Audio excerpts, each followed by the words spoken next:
This episode of the Better To podcast is brought to you by Kitty Mystic and Needom, author of the Better To Burn Out series.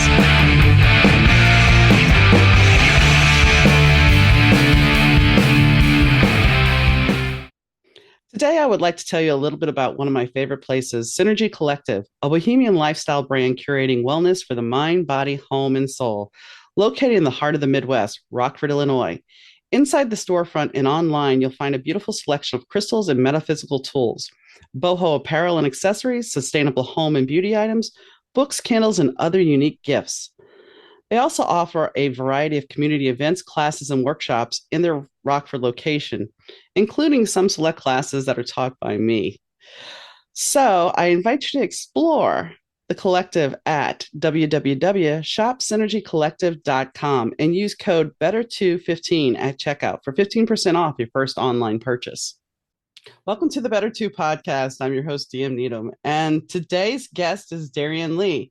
Dariann Leigh is an up-and-coming country artist, and, well, we talk about how she has some very, and I don't want to use the word, but we're going to use a cliched, because we talk about that, humble beginnings.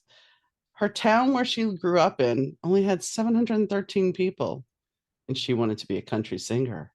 She wanted to follow her dream, and we talk about how she did that, how she went from a small town in Minnesota to Nashville, Tennessee. So tune in. Hey, Donna from the Better To podcast here. If you've listened to my show, you know that it always sounds great. That's thanks to the guys at Third Ear Audio Productions. Third Ear Audio helps podcasters, broadcasters, musicians, and business owners get their important messages out to their audience. Rich and the Third Ear Audio team are easy to work with. They're efficient and understand that your message is important to you. With quick turnaround and the true caring of your needs, Third Ear Audio is your go-to for any audio message. Reach out to Third Ear Audio at 312-388-5596. Rich and his team will deliver for you. That's 312-388-5596, or you could email them at info@thirdearaudio.com or visit them on the web at www.thirdearaudio.com. Hi, Dariann. How are you doing? Hi, I'm good. How about you? I'm good. So I want to dive right in because I was reading your bio and you come from a small town of 713?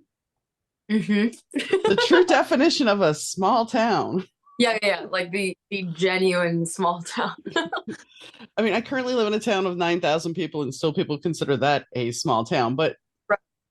Yeah, so a smaller city in like my perspective. Yeah. From more. I mean, and here's the thing, you grew up in a small town. So when I was a teenager, I lived in Shreveport for a bit, from New Orleans to Shreveport, which was a culture shock all in itself. But to me, that was a small town. And I know it's not a small town now. But right. and I had big dreams about being a musician and everything.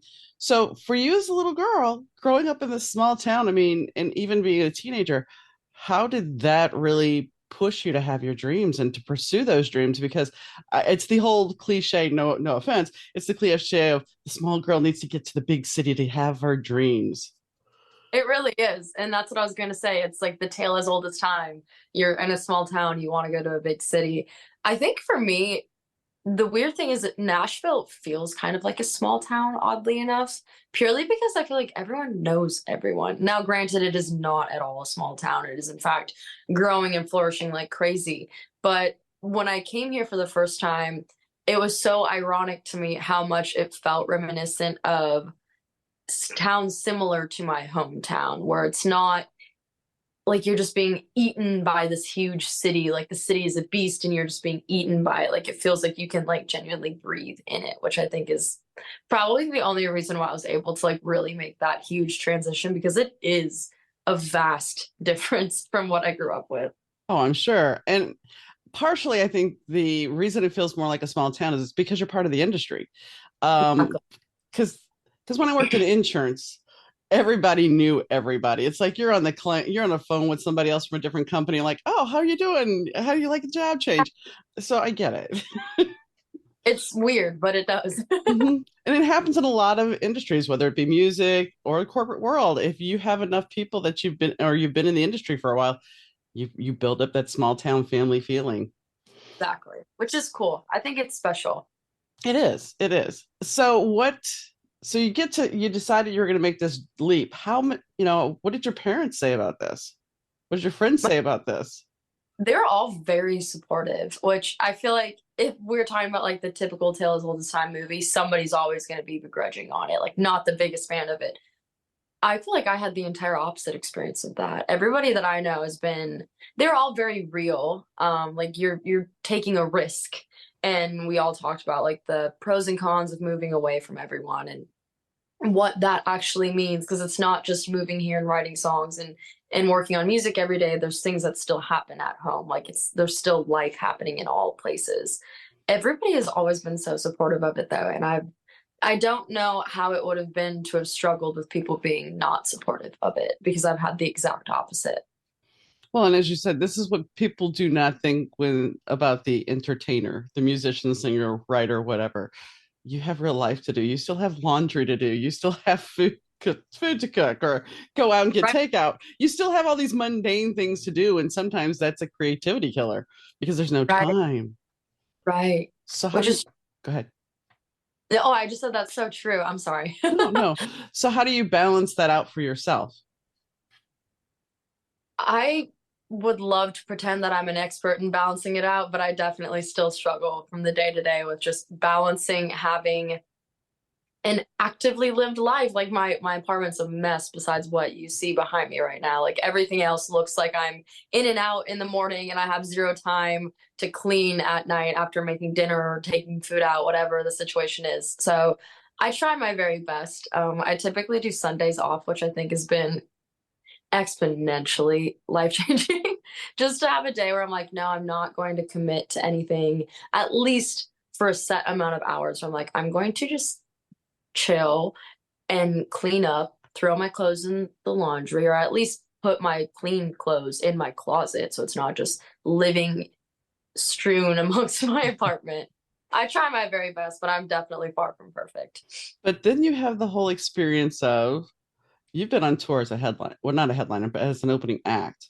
Yeah. So being gone for a certain amount of time, how do you negotiate that back into your life, your normal life? Because I mean, you're on the road and then suddenly you're back home.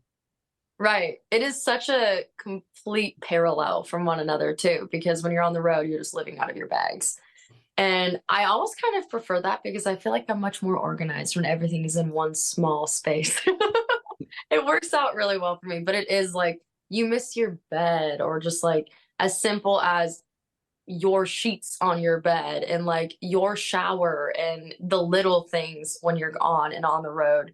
But I love each of them. Whenever I'm home, I wish I was on the road. And when I'm on the road, there's moments where I'm like, man, I just wish I could sleep in my own bed.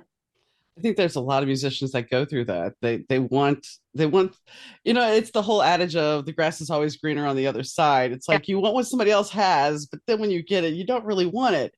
So Right. it's the same thing with touring, I would assume.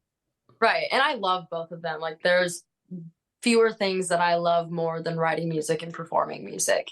And each of them I love so much. But yeah, when you're in it, sometimes like you're in the thick of it and it's getting heavy, which I love. Like I love putting my nose to the grindstone and going to work. It's my favorite thing. But it does get tiring sometimes. Like the real talk behind it is the artist you're seeing on stage is probably a little bit tired, but you are the one that's energizing us to give you energy, which is it's such an energy shift. Like I give to you, you give to me. It's just a beautiful melody that goes on and on and on. And I don't think people look at that, because I do energy work on the side. I read cards and stuff. And the fact is, I don't think people recognize energy as for what it is, and that you are actually constantly giving and taking energy. Even this exchange right here, we're playing off of each other, and that's Right. the thing. It's like when energy flows and you have a good rapport, good connection with your audience, and they're vibing, you're gonna feel it. You're gonna be supercharged. Right. But and then that leads to another problem because then when you get off stage, then there's that void. Right, right. Like the come down from being on stage is wild sometimes for sure. People don't understand. Most people don't understand the stage high. They don't get it. And that is really what it is. Like people will ask me, especially like when I play downtown, like you're playing till 10, or I have friends that play till crazy hours, and they're like, what do you do afterwards? And you're like, you don't really sleep for a while because you need to let your brain process everything that you just did. And like, also you're exhausted. I at least am. I run my little butt across stage like I'm running away from things sometimes. Like I just love to run. It's my favorite thing to entertain. And I come home and I'm like, I'm tired. Like my body doesn't hurt yet. Tomorrow morning it will. Mm-hmm. But like you're just tired, but like you can't go to sleep yet because your brain is so busy processing everything. I mean, this is nowhere near that. But when my first job was, which was McDonald's back in the day when you didn't have all the accoutrements you have Yeah. now, I'd work till close, which was illegal. But, they let the high school kid work till midnight, which, whatever Yeah. we can get away with. And I remember coming home and it's like, I would put on, because I'm an 80s child, I would put on like MTV or night tracks and just watch music videos until about 2, 3 in the morning because I had to shut myself down, even though I was ready to go to bed physically. Right. Mentally, you can't. Exactly. And it's almost like you're fighting what your body really needs, but your brain is like, I'm not there yet. You got to give me some more time. And that is something that I don't think a lot of people realize. But it's also like one of the gifts to what you get to do too. Like I get to go run around stage for however many hours or however many minutes, whatever the set is. And like somebody posted a TikTok the other day where I like, you see me look at them and be like, give me your phone. And I like grab it and I'm like running around filming stuff. And I was like, I get to do that for a living. And it's so cool. And if the cost is me losing some sleep, I'll take it. Yeah, I mean, you can always catch up on sleep when on your downtime. That's totally fair. So, back to the transition thing though. So the little town of 700. I mean, you're playing audiences. I'm sure in some cases when you opened up for like Big and Rich that were much larger than your hometown. Yeah, yeah. So how does that feel? I mean, I've heard stories where as a musician, because I've only played a small couple of places, but as a musician, you usually try to figure out a couple of people to play to try to get over that stage, Mhm.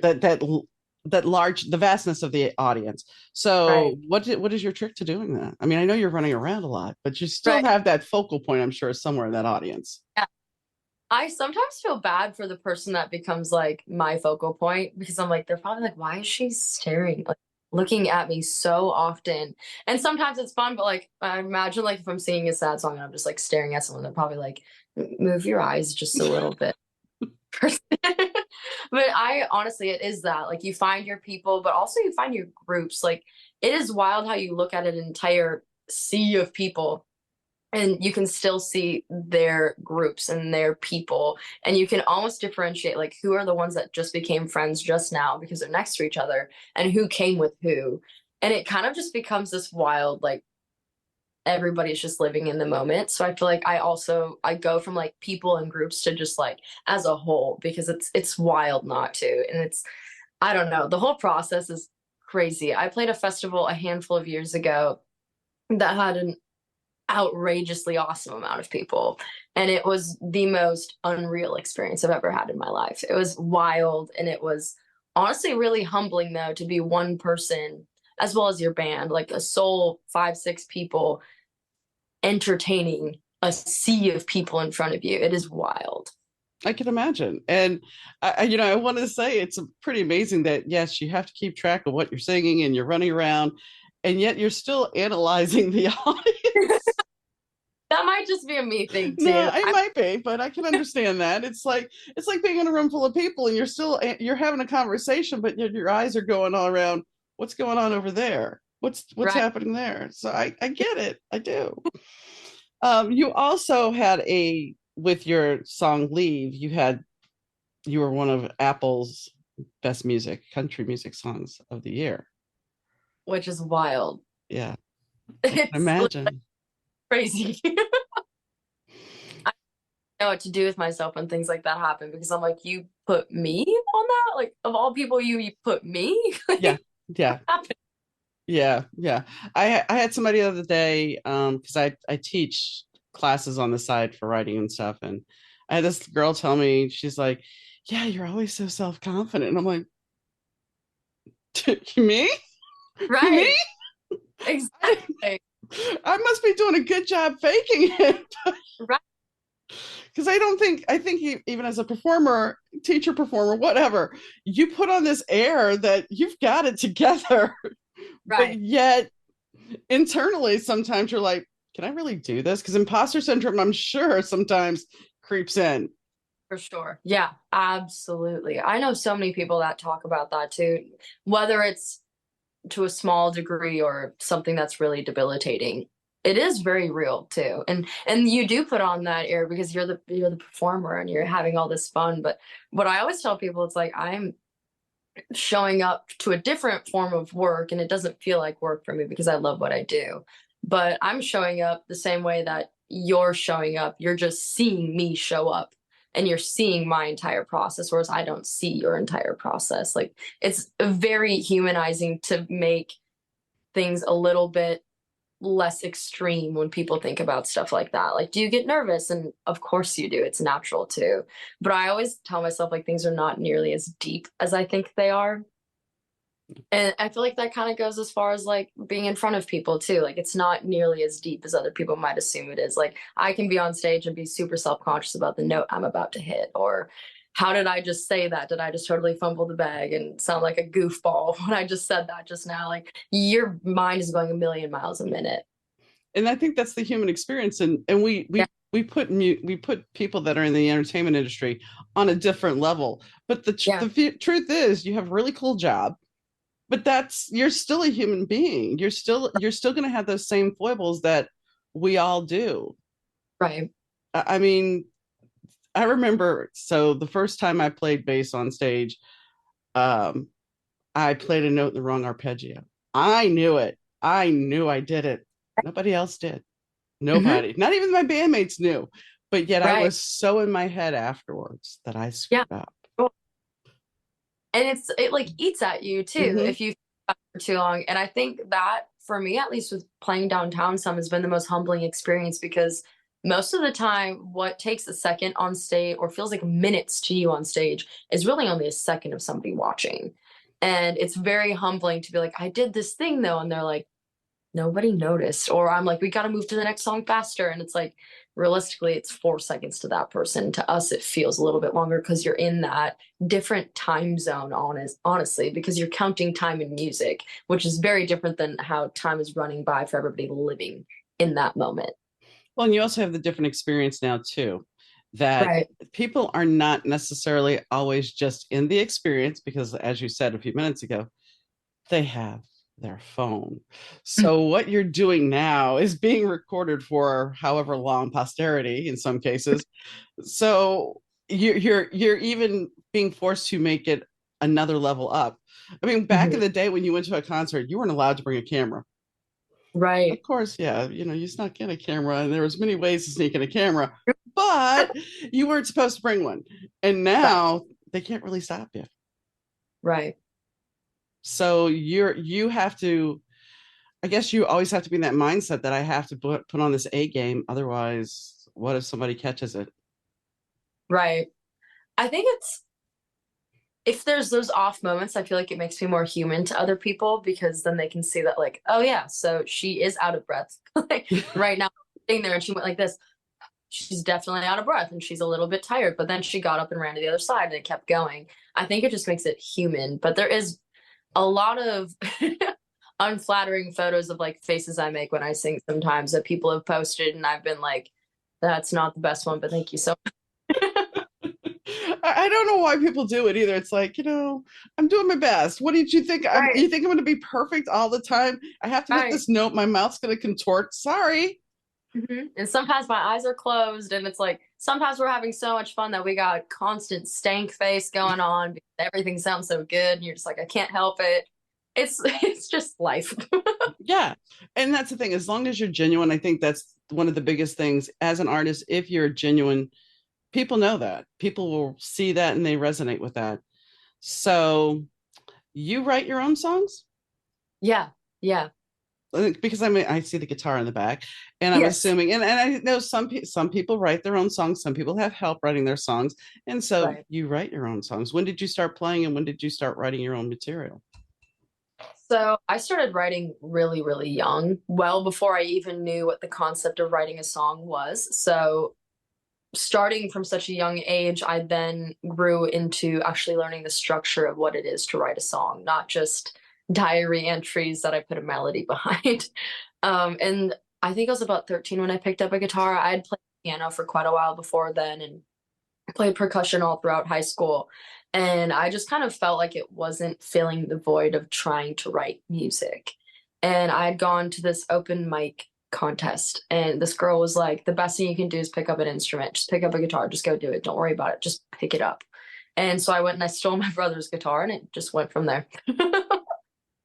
Well, I had a musician once, a famous musician once, tell me the best thing you could do is play and sing. So Right. there you go. We just Uh, multitask. huh? We multitask for a Yeah. living. Yeah. And I mean, I think that's the thing that we nowadays we do all multitask. It's just a matter of in the creative process, can you do it? And not everybody can play guitar and not everybody can sing at the same time because their mind isn't wired that way. And that's okay. But it takes talent. And I want to say that you, with having the percussion background, you basically, besides knowing how to play the guitar, can build your song from the rhythm section all the way through. Mhm. Which Yeah. And really fun, honestly, to be able to look at people and understand what they're playing, but also be like, hey, can you maybe do this thing? And it's a language between people that play similar instruments that you can genuinely understand and you can articulate. Ironically, I couldn't even say you can articulate what you're trying to say with them best and what you would like for them to do.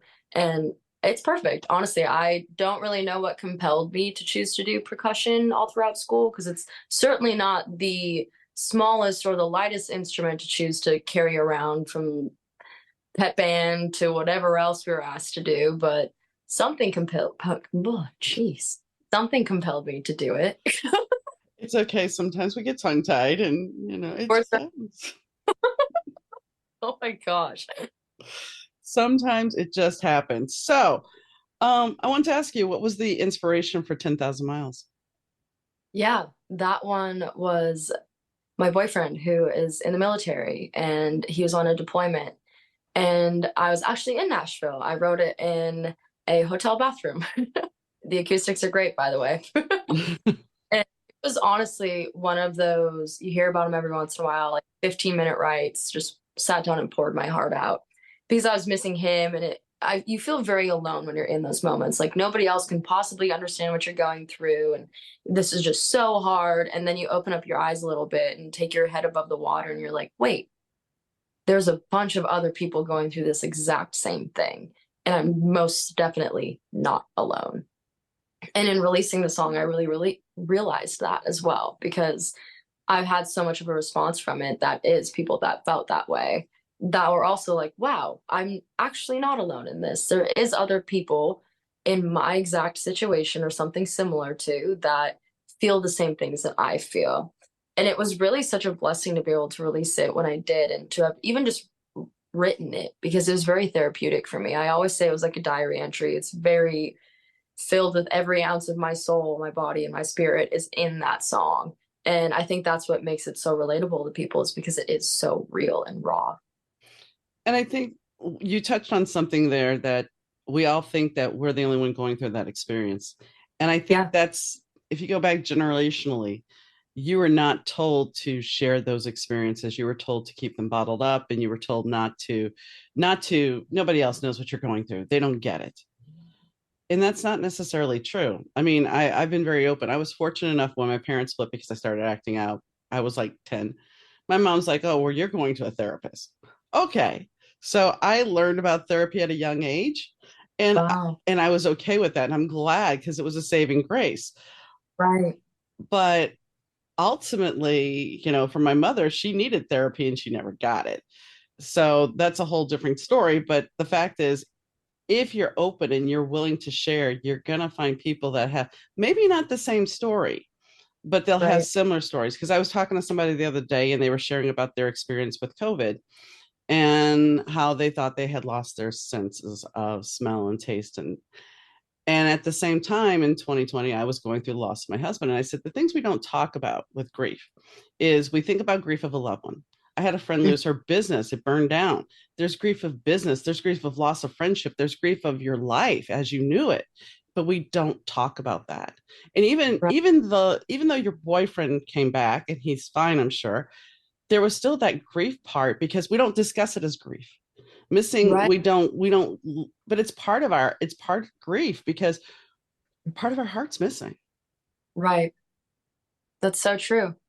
But we don't acknowledge that. We acknowledge grief as death, but there's so Right. many other forms of grief. Right. That's so true. Wow. Sorry to be. Wow. No, no, that is so true though, is the thing. And I think a lot of people would feel very validated hearing that. It's just one of those things where we don't think about it and we just keep going. So I take it he did come back. Yes, yes. But during that time, I mean, when you accompany missing somebody, there's a grief. You're depressed, you miss them, they're sad. I mean, those are all stages of grief. And so that's why I brought that up, because I don't think we ever look really encompassing at grief as the bigger picture. We just look at it as somebody died. No, no. Right. And it always goes so much deeper than that. And there's so many different levels of it too. Hmm. I think that for music for me has always been not even necessarily viewed as a career, but also just viewed as a lifeline. I write music because it's what I need to do to get through my day. And I perform music because it's what I need to do to exude and get rid of some of the different things going on in my head and whatever I'm thinking. And I think all we want as humans is to feel some sort of validation and to feel seen. And music is often a source of that. For me as a writer, if I don't write for a certain amount of days, which it's been a month, and yes, I can feel that it's getting antsy that I haven't written. And it's like, as a creative, you have to do that for your soul, for your mental health. It doesn't matter if it's garbage. You still have to put Right. something down. You still have to play the guitar, something that's going to inspire your creativity. Right. And it's exactly that. I was watching a video the other day about several different women that have had movies or cinema.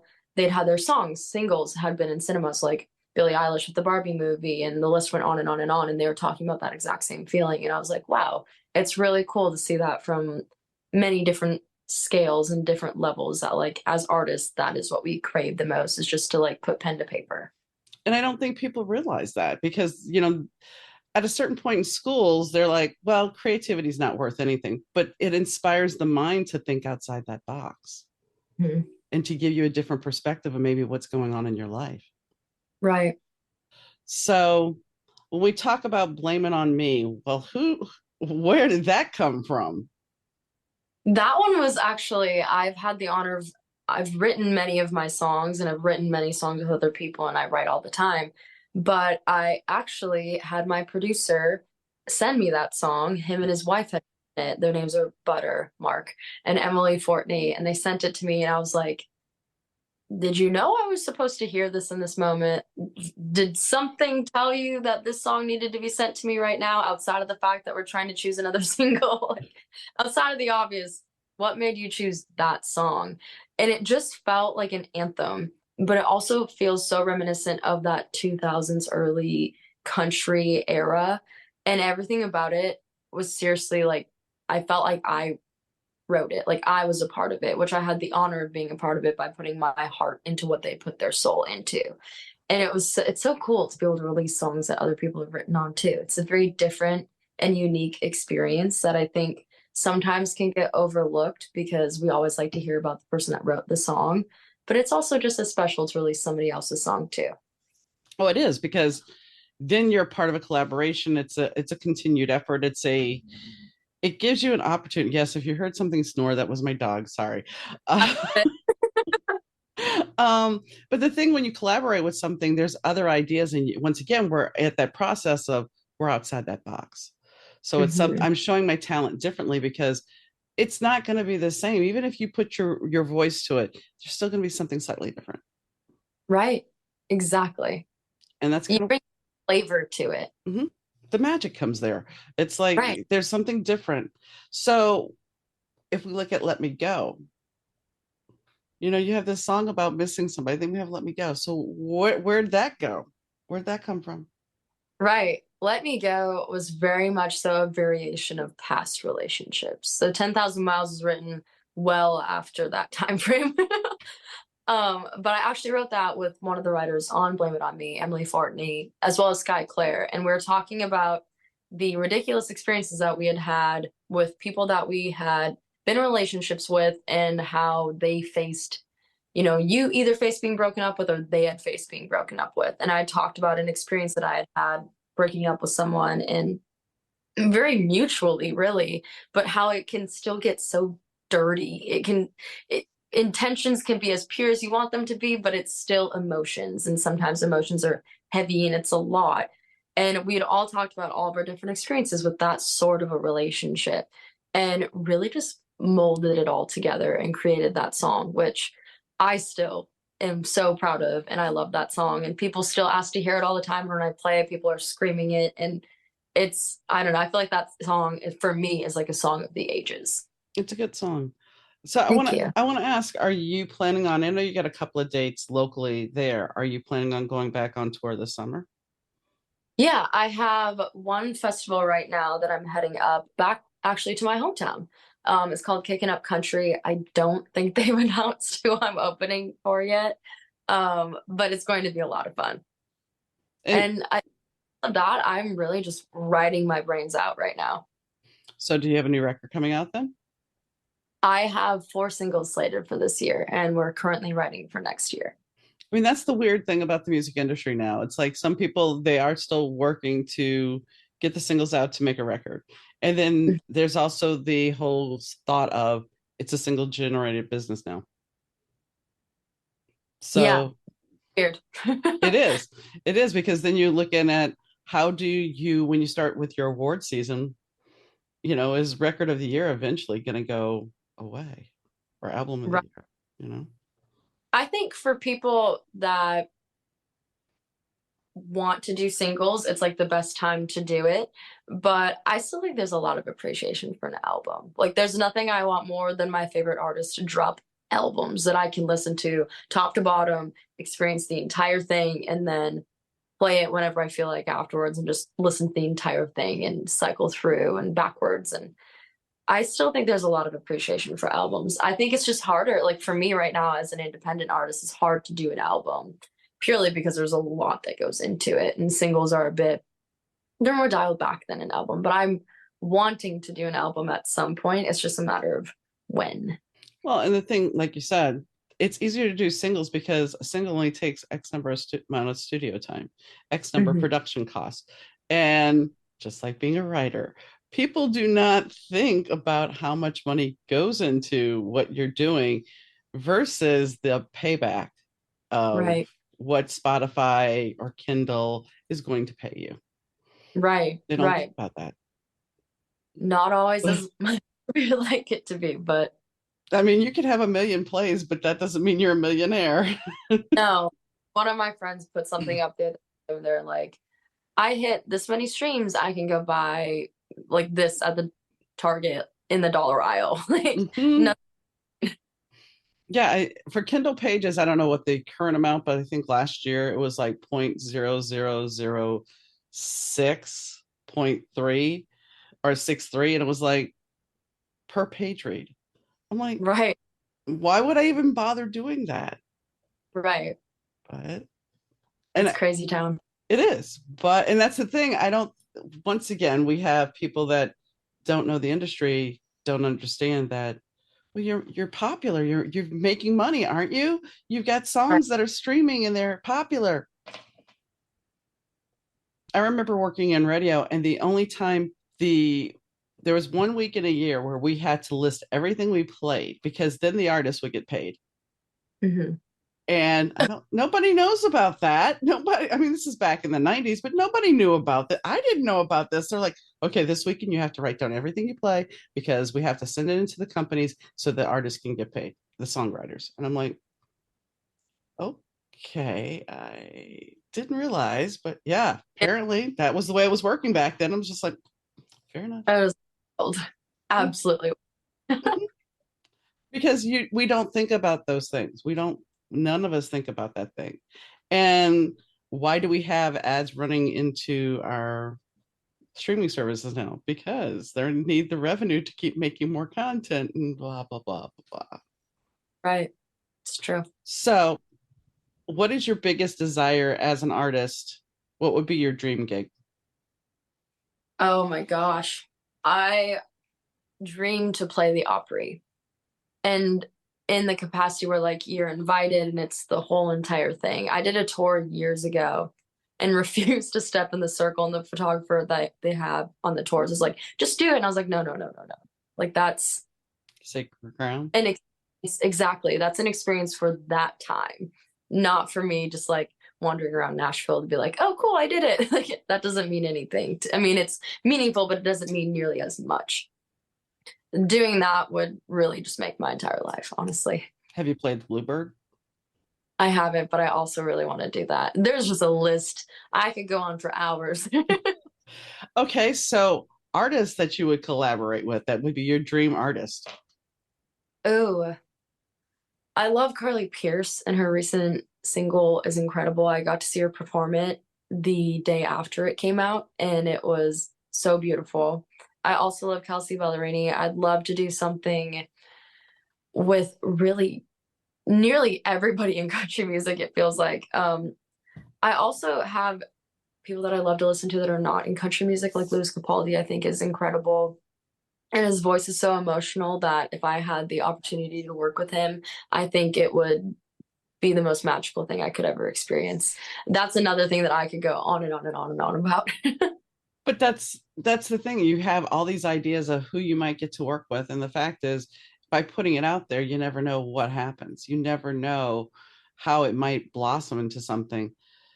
Um, hmm, there was something that popped in my head, and it sounds ridiculous because you already have a career somewhat, but you do have a career. No, I wasn't diminishing you, but No, I got I have talked to a couple people that have been on The Voice.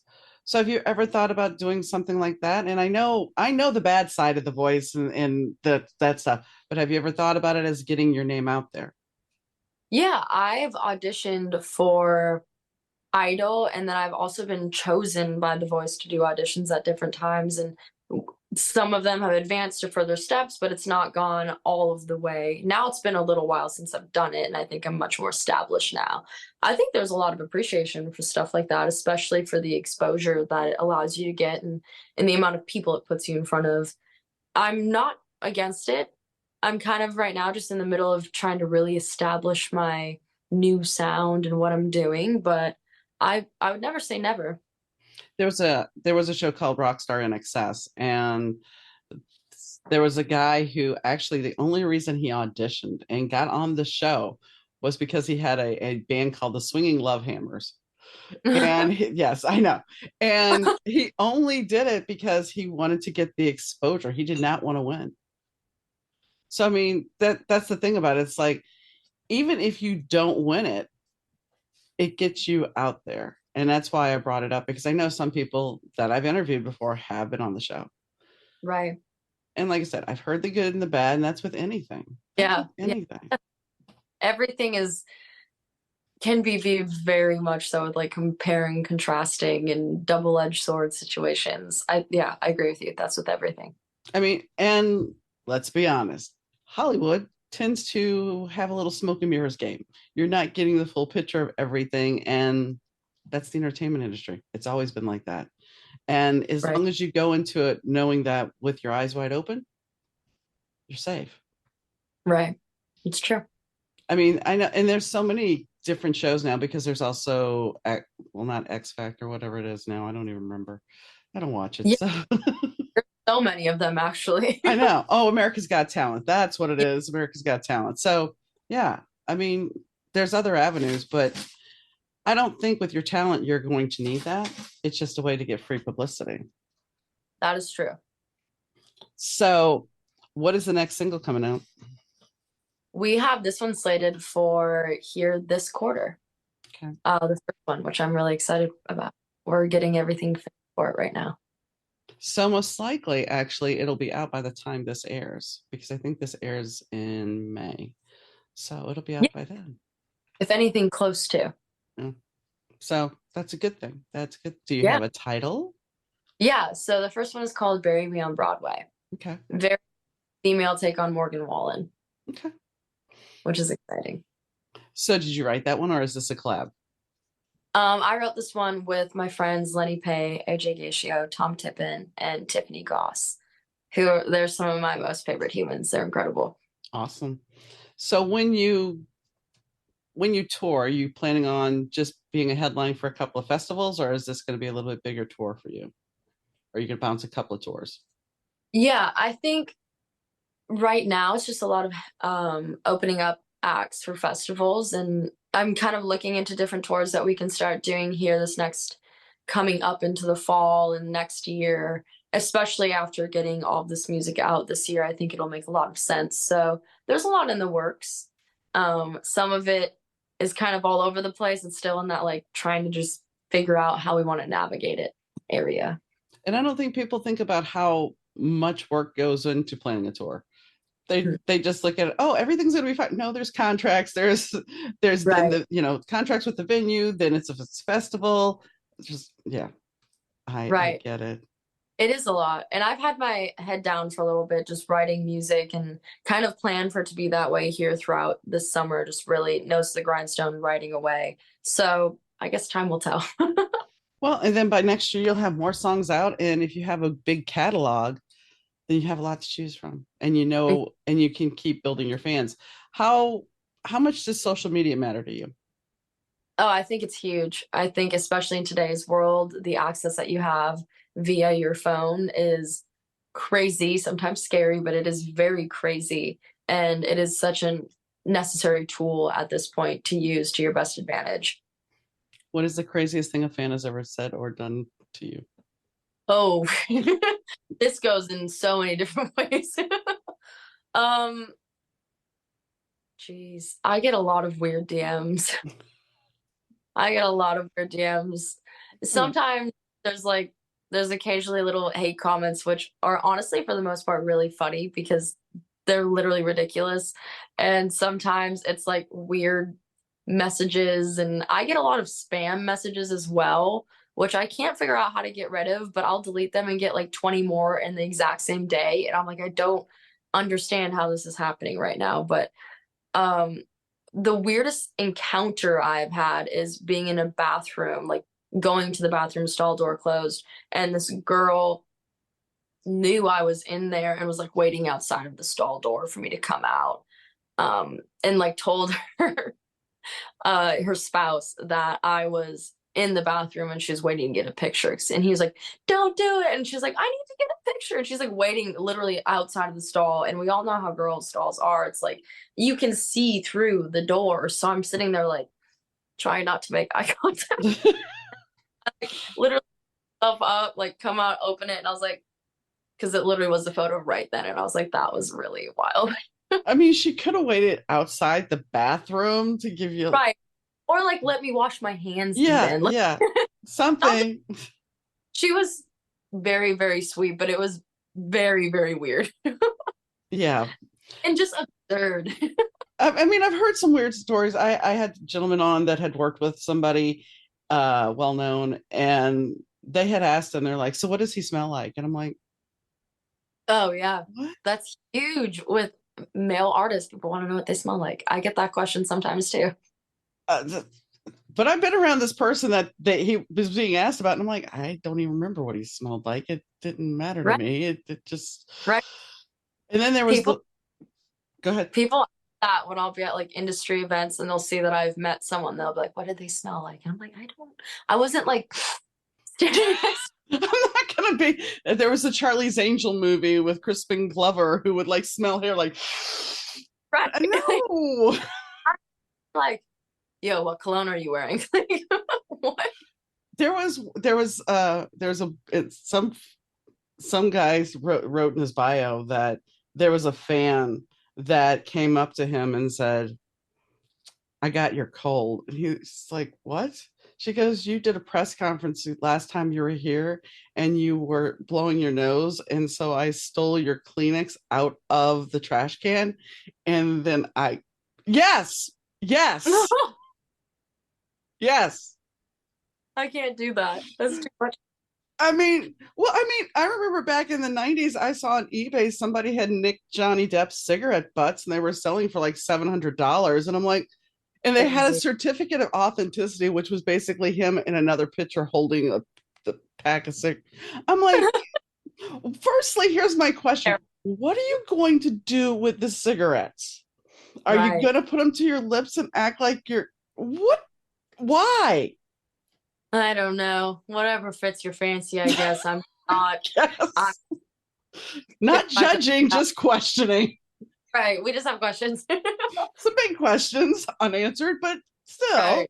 I can't think of picking somebody's Kleenex up or cigarette butts, and that's just Mm, skanky. no, and also just crow. Ooh. Like, I caught your cold. Congratulations. Yeah, what do you want me to say to that? Normally you don't want to be sick, but I guess if that's what that person desired, they got their wish. I just, why would you want somebody's cold? I don't Right. Normally I'm like, you're sick, say why. I'm gonna go home and shower. Yeah, I don't. Anyway, so yes, so not to make you feel a little bit better, there are worse stories Right. Nobody's told my issues. Thank goodness. that you know of. True. That Gonna have to carry a Ziploc around now and just right. I throw them at my place. it's just too weird. Anyway, now that we have gone off the rails on that one, I love so it. let me ask you. So your little small town was in Minnesota. So what's the weather change like for you in Nashville? Oh my gosh, it's my parents were here 2 weeks ago and it snowed Okay. days before they went home and it was like 50s here and they're like, we're going home to a significant amount of snow. So it's typically a crazy drop. Recently, it's Minnesota had a pretty tame So winter for the part. So some of it actually, there's times where they've been warmer than here, crazily enough. But typically, it's quite a bit different. tip, Tempo will be hotter here. typically in New Orleans, it's like that. And I remember going down home to visit, and it was like -2 up here. And I have my leather trench on, and I'm all bundled up. And I get to New Orleans, and it's like 50, and they're all bundled up. And I'm like taking things off, walking around in short sleeves, and they're like, "Aren't you cold?" I'm like, "No, Right, this is warm." right. And that I feel like I've gone soft. I went out like 58. It's very nice and sunny out, but I was like, man, I really needed to bring a jacket. Like I ran to the grocery store and I was like, I'm a little bit cold. I think our bodies change because growing up in New Orleans, I should tolerate heat. I can't handle heat. Heat's just like, We hit 90, and I'm like, I'm not leaving the house. Thank you. I'm just going to stay in my house, air condition on. No. Right. So, as a kid, I want to go back to one last thing. I like the statement on your website. It says, as a kid, I remember closing my eyes, plugging my headphones in, and listening to tracks, and ended up being the theme songs to my daydreams. I want to be Mhm. that artist for someone else. How, I mean, I can just imagine you as a little kid just envisioning this. Yeah. Yeah. All the time. It has been my entire life. It is all I ever thought about. So, Watching Disney, holding a microphone, pretending to be whoever was on the Disney Channel or whatever I was watching. so when people asked you what you wanted to be when you grew up, you told them you're a singer? I think there was a while where I tried to figure out if there's something else that I wanted to do because typically, especially in the age that I was in, it's a lot, and I think it's changed even since then. College, like you need a job.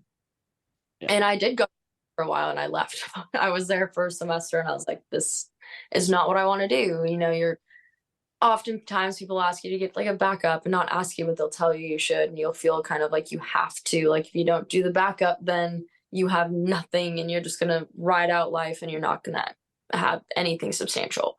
And I think I very much so fell into that belief of thinking, you know, I want to do music, but maybe I want to do hair or I want to do all these other things that I loved at the time and still love now, trying to figure out how I could do all of that with music. And I thought about this often from a very young age. So I think that's also why I very quickly was like, yes, I'm going to go to this college. I actually went for English education with a minor in choral studies, so like teaching a choir.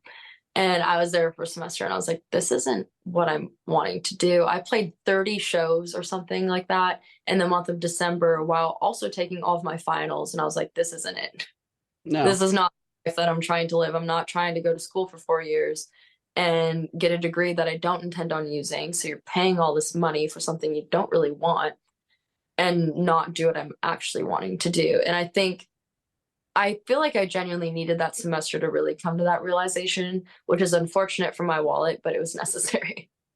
It is unfortunate, but the fact is, my mother did the same thing. When I came on and said I wanted to be a bass player, she's like, "Yeah, you need a backup plan. You really need a backup plan." And I tried college twice. In fact, the last time I went, I had a full ride, had a Right. full complete ride. Wow. And the fact is, I was dealing with my dad who had a drinking problem at the time, and I had moved back home. I had ended my marriage, so I was not in the best headspace to go to college. But I also sat there and said, I'm already doing broadcasting. I'm majoring in broadcasting. I already know how to do this. Why am I going to college for it? I got into Right. the industry without a degree. Mhm. And I think Right. that's where sometimes we luck into careers without it. I remember somebody told me because I was doing mail file at an insurance company. And I said, "So how can I become an adjuster?" "Oh, you need a college degree." I became a claims supervisor. I worked in mail file and worked my way all the way up to claims supervisor. And I didn't have that degree. So I think when Mhm. people sit there and say, you need that piece of paper, it doesn't necessarily ring true. And all it does is, in some cases, like you said, hurt your pocketbook. Right. Fortunately, my first foray into college, it was still reasonable. I think my first year of college was like $1,200 with books. Wow. Wow. Yeah. Yeah. Crazy It book. was LSU Shreveport, and that was 2 semesters. That was my books. Yeah. I remember buying books and being like, wow, that was not what I expected it to be. And my brother had actually gone to the college that I was attending and was like, go on to the Facebook thing and buy all used books. If it's a little bit off, it's a little bit off.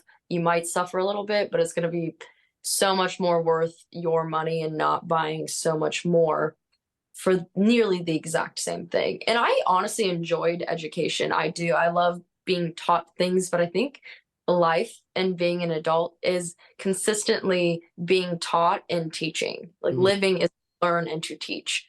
And I think once I realized that, that's when I felt a lot better about my choice to not continue to attend college. I am somebody that loves structure and which is very ironic being in music, but I loved being taught different things. I didn't always do great at all the things, but I do love that being taught different things, which is perfect to what I do now.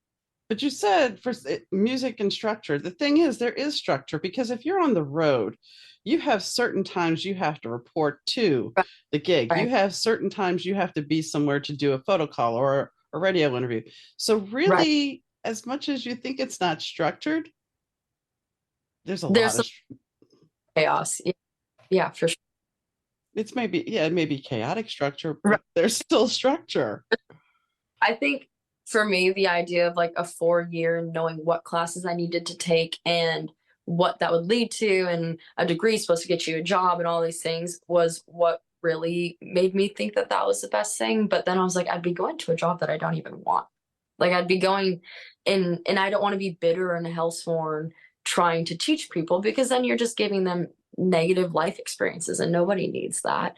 So I'm very grateful that for some reason we did 30 shows in December to do this Christmas thing because I do love Christmas. And that was when I was like, I can't balance these two. I'm hardly able to even study for my finals. And honestly, I was at the point where I was like, I want to do well, but I don't even care how I do on them because I'd rather focus on this. And that was when the my entire trajectory I feel like was like shot forward because it was me needing that realization that I already knew, but just coming to terms with it. And I think that's important because there's some people.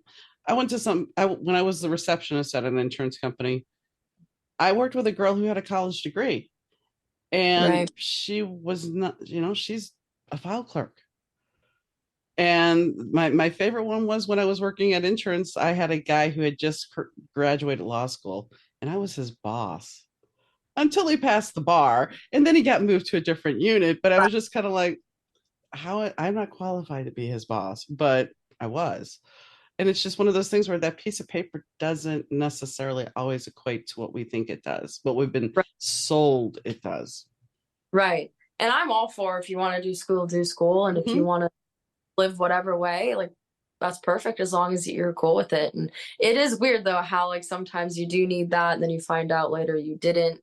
Yeah. Um Sometimes it almost seems like the people that are head CEOs didn't even do it, which is wild. And then you see the ones that have these crazy awesome degrees and you're like, the compare and contrast of those individuals is so unique. And sometimes it's just luck of the draw. I got into broadcasting and into radio because I won a pizza off the radio. Really. Mm-hmm. Wow. Yeah. Wow. I became I ended up meeting the DJ at because his second job was at Musicland. We ended up becoming friends, and he let me come in and program the station. And he told my boss about me, and yeah, then I got into broadcasting. That's And I was awesome. working with jocks who went to school, but I didn't. And one of Hmm. them's just like, "You do better than some of the people I went to school with." The segues and everything. I'm like, okay. So I think sometimes we naturally fall into places where we didn't expect. Right. It's where you meant to be at that time. Yeah, exactly. Exactly. And I mean, at that time, I actually had come back from vacation and said, I feel like my life is stagnating. And then my Hmm. friend calls me up. It's like, hey, my boss, I told my boss about you. He wants to interview you. So it was like, I claimed that I was bored. And here you go. The door is going to open for you. Just like you realized I got to do something different. Hmm. So is there anything, because I know this conversation's kind of gone all over the place, is there anything that we haven't discussed that you would like to add? No, no, I feel like we've touched so many fun subjects and random, and I love it.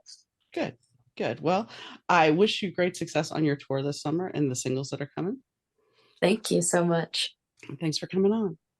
Yeah, thanks for having me. You might have heard my voice hosting the Better To podcast, but did you know I'm also the mastermind behind the Better to Burnout book series? The stories unravel the lives of Nigel Hartigan, the groovy bassist of Sambuca Fedora, the stunning singer model Ava Richards, and the suave record executive singer Russell Langford. Love, romance, and drama run rampant as their lives tangle up. But brace yourself, folks, because not every tale has a happy ending. Snag your copy today from most online booksellers. So I hope you enjoyed the conversation. Darian, when we talked about the fact that, I mean, we really discussed being an artist and the pitfalls and some of the just imposter syndrome. Imposter syndrome can play on anybody. And I would even say in the corporate world, if you have a big presentation or a big meeting, that can get in your head. And how do I get out of it? Because people see me as one thing, but maybe I don't see myself as that. And I think that's really the root of imposter syndrome is that we don't see what other people see. And it can play with us because we may not have the confidence to achieve something, or at least not feel we have that confidence, even though we do. And sometimes we just have to push through and not overpaint, overwrite, block ourselves. We have to own ourselves and actually do what we need to do. And that is one of the biggest lessons we all have to learn in this life is to keep pushing through and to find our success.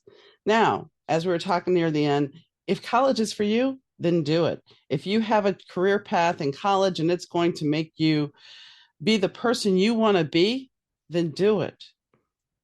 But allow yourself to have some dreams. And if that's your dream career at the end of college, awesome. But if it's not, and if you're in a job, because I've talked to people that are in jobs that they can't stand, I was in a job that I couldn't stand.